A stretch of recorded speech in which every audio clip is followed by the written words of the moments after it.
I'm Pat Miller, and this is the Professional Photographer Podcast. This is the Professional Photographer Podcast, live from Imaging USA 2025 in Dallas. Hi, how are you? I'm Pat Miller. I'm the host of the show. This is a special series that's all about scaling your influence, presented by Sony.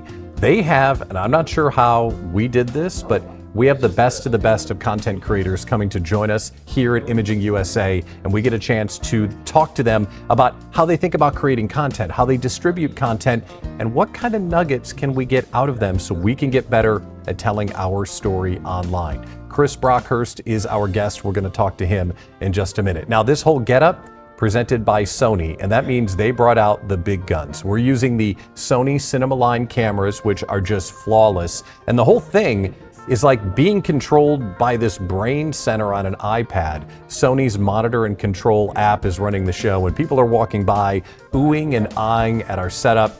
Makes me feel like a big deal. I'm not, but it makes me feel like a big deal. So thanks to Sony for the great setup. Okay, enough delay. Let's go behind the scenes with Chris Brockhurst. Chris, welcome to the show. How are you this morning? Very well. How are you? I'm excited. We get to spend the whole day talking about scaling our influence. We get to start with you, which is great. If someone, unlikely, but if someone hasn't seen your stuff, tell everyone who you are and what you do. So I think that title always changes, but right now I'd say I am probably a content creator that makes videos and photos that go on Instagram and YouTube in the camera gear, educational, kind of talking a little about what I shoot space, if that makes sense. So it's a very large picture of what I kind of do. It's a big area. Yes. But it probably starts with a real passion. Is the passion for the gear or the creating content or both? So the passion kind of came with taking photos and videos. I actually have the very first video that I ever recorded, and it came from when I skateboarded when I was like 12 years old, 14 years old. So I have the very first video I ever shot, which is kind of a fun thing to say. But that got me into the world of like making family films, capturing like video of my kids and just taking photos generally. Then YouTube came about, and I started being a consumer of other people's content, and then realized, you know, I can talk about what I like as well. And 5, 6, 7 years later, here we are. You still have the buzz when you upload to YouTube? I do. Not every video, but like some videos, like they always say that the videos that you should be nervous every time you hit upload. Mm-hmm. So it's nice when you get that. Yeah. So how quickly are you getting signal back from the fans and followers that you have? You put something up, you start to get that wave back. What does it feel like, and how quickly are you getting that feedback loop? I think it depends on the platform. YouTube is definitely a little bit slower. Like sometimes you can have a slow burn video that maybe doesn't start as well. Then within a few days, even a couple of weeks, it picks up and you're like, okay, yeah, that's really good. Yeah. But with Instagram, generally speaking, you know within the first hour whether something's going to be really good or if it was a mistake or if maybe you could have done things a little bit differently. But the nice thing with Instagram is that you can just delete it, try again. So, yeah. How much of this is presenting it in the right way? I've heard some evangelism around it needs to be titled the right way. Yeah. The thumbnails are important, that it's not just the content that you're creating, it's the way that you're packaging it and delivering it. It's everything. Okay, wait, hold on. Tell me about that. It's everything. Honestly, you can make the absolute best, let's say YouTube, for example, the best video that you've ever made. You can be, this is going to be a straight 1 out of 10. And if people don't know, 1 out of 10 means it's a good video. Oh, okay. And it's not 10 out of 10, it's 1 out. You want a 1 out of 10 when you upload. Yeah. You can make the best video ever, but if you do a lackluster title and a thumbnail that doesn't get people to click, a thumbnail for people listening is essentially, it's the magazine cover. Yeah. You need people to want to pick up the magazine and open it up to get into the meat and potatoes of the video. If you can't package it, that video will not do well. And it sucks. It really sucks because it takes the fun out of why you made the video in the first place sometimes. But you got to play the game. And I tell people that all the time. And you'll get a lot of commenters that are like, this title is a bit too clickbaity for me. It's like, I agree, but you got to play the game. Like, I'm not going to put all that time in with the video just to upload it, and it disappears. So I heard someone say, it's okay to use a clickbaity title as long as you surpass the expectations of the clickbait. Give them a title that gets their attention, but make sure that you pay off inside the video. Absolutely, and you pay off quick too. Because when people, if they see a title and a thumbnail that goes with it, because you kind of want to have the title and the thumbnail match in some way, if they don't click on that, if they click on that video and they don't get that payoff within the first 90 seconds at least, hopefully earlier, they're clicking away. Give us the landscape where we sit today. We're recording in early February 2025. A lot of different platforms we could go try and build on. Pros and cons, what are you seeing out there for someone that maybe is just starting to scale their influence? In terms of how to build? Where would you go if you were starting over? Which platform would be the one that you'd think, you know what, TikTok really will get you the traction? Yeah. Or I see that, YouTube Shorts are still hanging around and making an impact. I mean, where would you direct someone if they were just starting out? As a brand or a business, Instagram first, because it's the easiest. Yes. They have the simplest tools on there. Genuinely, if you make really good content that you're passionate about, even if you don't package it in like the perfect way to begin with, it will get sent out to the right audience. If you are an interesting person that has a good thing to say that other people want to hear about, it will do well. But Instagram is probably the quickest and easiest way.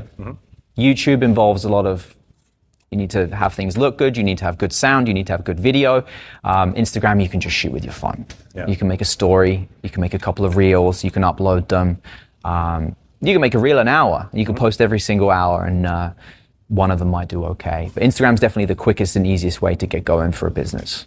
You're doing a lot of gear reviews. Yes. There is a discipline in that. If you become a gear reviewer and everything's a 1 out of 10, because that's good. You told me 1 out of 10 is good. If everything's a 1 out of 10, why would I watch all of your gear reviews? How seriously is that something that you're concerned with when you're reviewing your stuff? It is a thing you're concerned with when you first start. And after a while, you realize that not everything is going to be a 1 out of 10. Because if one video is a 1 out of 10, that raises the bar for what now a 1 is. So then now it's harder to get a 1 out of 10 next time. So you quickly realize that like if you can get like a 4 or a 5, that's generally a really good video. The 1 out of 10s, I would say for me, maybe 3 or 4 times a year. It's pretty low now. It's tough. The point of view and finding your voice. How long did it take you to find out who you are on camera and what you have to say, the relationship that you're building with your viewers? Like you say, trial and error, or how did you get to that point? Repetition. We were chatting just before about how long it takes to get comfortable on the camera, and there are definitely people out there that can just switch it on, and my wife is one of them actually. We just got her into the social media world the last couple of years, and she's a natural. But for me, it took a long time, a lot of videos, and you look back at my old videos, I feel like I'm really awkward on camera, but it's really great to see where I was and where I am now. It's just comfort, getting there, even just being able to have a conversation about things now with other people, right? It just takes comfort, and the only way you're going to get there is by making more and more videos. They say like your first 100 videos on YouTube will suck, and I do believe that. And it's not because you may have made a bad video, it's because if you're a person on the camera, you're not comfortable talking to the camera. So now I want you to get that. You see him on YouTube, and it sounds like he's only talking to you. And he just admitted, hey, it took a while to get there. You mentioned being nervous when you hit upload. Is that still an ongoing thing? Are there days where you feel like, why am I doing all this? I'm just going to go take pretty pictures for a living. Oh yeah, all the time. But I think those videos that make you nervous are the important ones, because normally those are the ones where you're not sure. And sometimes the videos that you're not sure about are the ones that do really, really well, because they're a little bit off from what you would normally do. So you get that nervous of like, it's maybe not going to do too well because it's not what people want to see. But I had it happen recently with a video. I made a video about a little printer that I'm psyched to use, and I can print my own photos, and it's great to actually have tangible things in my hand. And the video did way better than I thought, and they were loving it, and they're going to buy it themselves, and like, so it's good to have that nervous feeling. And I'm not sure if this question makes sense, but it makes sense in my head, so I'll try it. Like, traditionally, because I'm an old school broadcast guy, you would figure out, I'm going to create content for wedding photographers, and then you would create content with them in mind. It seems as though the high-level content creators today are going to create content they find personally interesting and things that light them up and the audience finds them. Is that true? Very much. Yeah, everyone's about personal brand now. People are all about, you hear it all the time, and there's a ton of things here at Imaging about story. People want a story. They want to know what other people are doing, how they did it, why they do it, and they want someone to follow along with. It's the same reason people watch TV shows. They love a story, right? Like everyone wants to hear other people's perspectives of things that they're interested in. So yeah, absolutely, someone needs to have their voice and tell their story, basically. So you're getting feedback when the baby cries, or when you stub your toe, or something doesn't work right the first time. That's the stuff that people engage with. People love. I mean, people love when things go wrong, when people share like their feelings and things that are just, because not everything is like happy and right. Like people love to relate and have relatable content. So it's really good sometimes to share like when things go wrong and It's great stuff. I want you to share one last thing. If someone's an aspiring content creator, they're hoping to scale their influence, what comes to mind that you wish everyone knew that maybe you didn't know when you were starting? Do it because you love it, not because you feel like you have to. If you don't feel like you're really enjoying what it is that you're doing, it's going to feel like it's always a struggle and you're going to burn out. Like you really have to be passionate and enjoy what it is that you're making videos or photos of. And that will also translate in the way that you come off on camera.